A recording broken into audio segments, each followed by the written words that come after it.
the log. There are moments that seem too short for history because they happen faster than a human body can understand them. The event is already finished before pain has the courtesy to arrive. Then there are other moments that take long enough to disguise themselves as ordinary procedure. One exposure arrives as a line. One exposure arrives as a route. Both end, but the log continues. Act 1. The Instant. In 1978, Anatoli Bugorski was working at the Institute for High-Energy Physics in Protvino, a Soviet science town organized around an accelerator. It was a place built for controlled force. Concrete rooms, technical corridors, access rules, warning systems, and the quiet assumption that the machine and the body would remain in their proper places. On July 13th, something in the accelerator had malfunctioned, and Bugorski went to inspect it.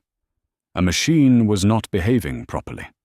A researcher entered the space meant for repair. There was no city in flames, no remembered siren, no crowd looking upward.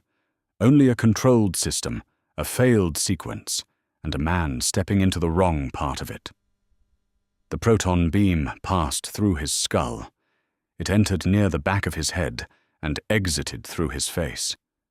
It was not the kind of exposure that invites optimism, unless optimism has suffered a serious head injury of its own.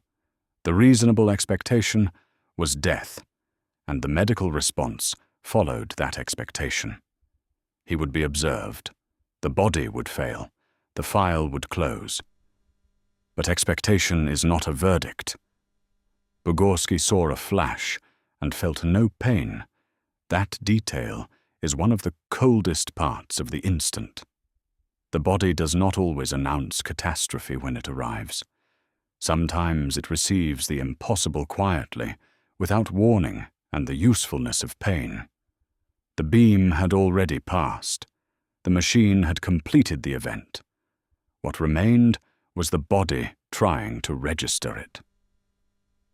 The damage appeared afterward. Swelling, burns, damaged tissue, neurological consequences, and a visible division that remained on his face. The left side carried the root of the beam. Later came seizures and other after-effects. One side of his face aged differently from the other, a detail so strange that it almost sounds invented, until one remembers that reality has never been shy about bad taste. Act 2. The First City. In August 1945, Tsutomu Yamaguchi was 29 years old and working as a naval engineer for Mitsubishi Heavy Industries. He had been sent to Hiroshima on business, and August 6th was supposed to be his last day in the city before returning home to Nagasaki. At 8:15 a.m., the atomic bomb exploded over Hiroshima. Yamaguchi was outside. He saw the flash and threw himself down, but survival did not mean escape. The blast lifted him, burned him, damaged his hearing, and left him inside a city that could no longer be understood. What had been familiar a moment earlier had become hostile, broken, and difficult to trust. Hiroshima had not disappeared. The city as he knew it did. He moved because stopping could not repair anything. He searched for colleagues and made his way through what remained. The actions themselves were ordinary: walking, looking, crossing, waiting. Under the bomb, those small, daily acts became a way to stay alive. Act 3. The Train. Yamaguchi found surviving co-workers, and they spent the night in an air raid shelter. By August 7th, they were trying to leave Hiroshima.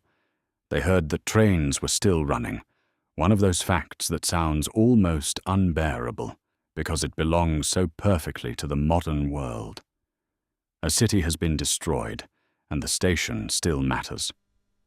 Procedure can survive rupture.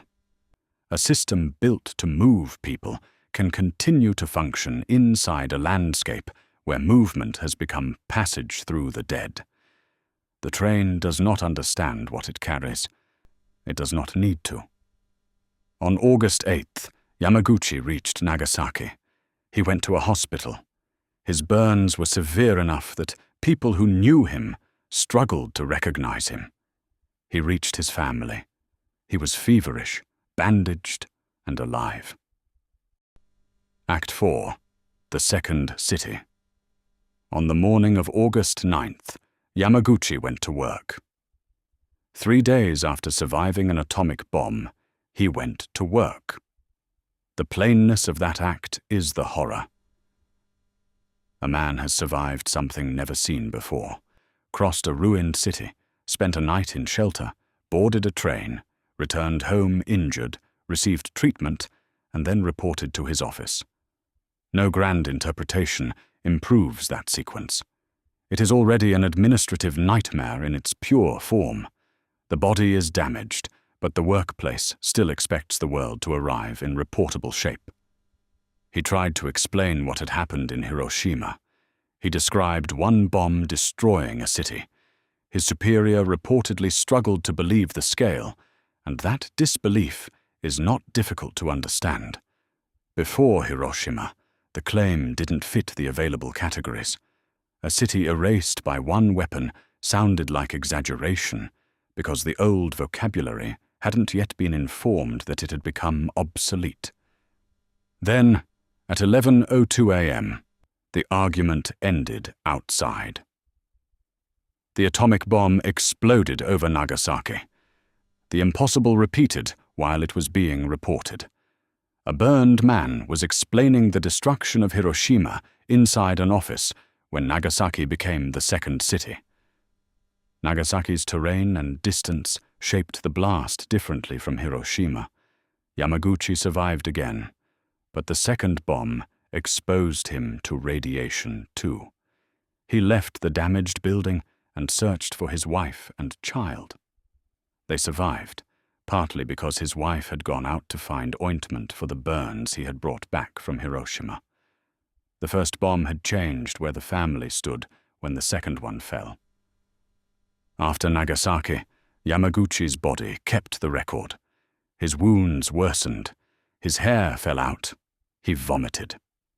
Around the time Japan surrendered on August 15th, he was severely ill.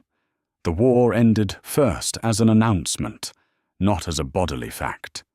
That is one of the basic cruelties of exposure.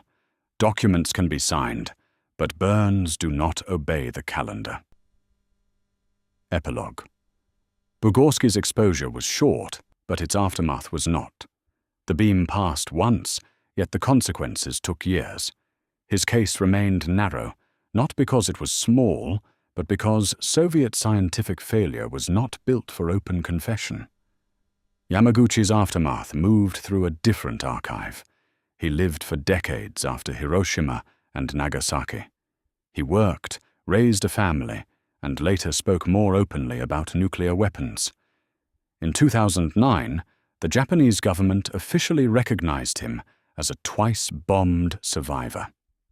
The category arrived more than 60 years after the body had already carried the fact. Neither survival acquits the system. Bugorski's survival does not make the accelerator safe, nor does Yamaguchi's survival make nuclear war less monstrous. Survival is not forgiveness. It is evidence that damage can remain after the event has ended.